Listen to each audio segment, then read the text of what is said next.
And now it's time for the big interview on Turbocharge Your Brand TV. I was very fortunate to catch up with David Bullock. Now, David Bullock, you might not know the name, but he wrote a book all about the President Barack Obama campaign to get into power. And from the very beginning, he looked at the stats. He looked at the amount of work that was done by Barack Obama online, the amount of work that was done offline, and also the interactivity and how he picked up speed when he got to be voted in as the President of the United States and possibly the most powerful person in the world.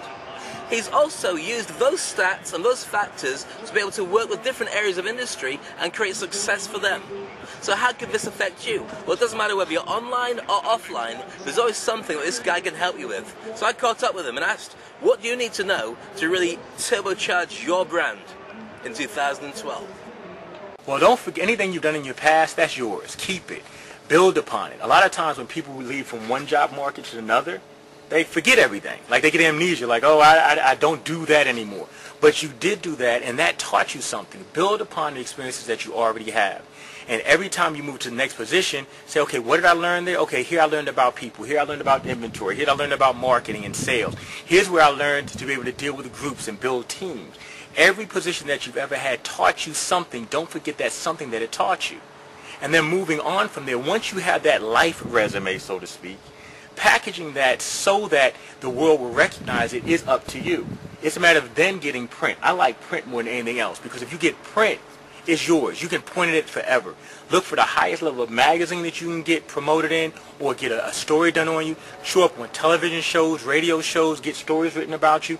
Do whatever you can do to have someone say that you're unique and an expert in your marketplace.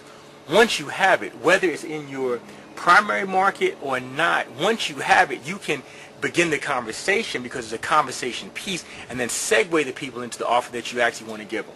I mean, case in point for me, we wrote a book about politics, business, and social media at the same time, but at the end of the day, I'm a business development consultant.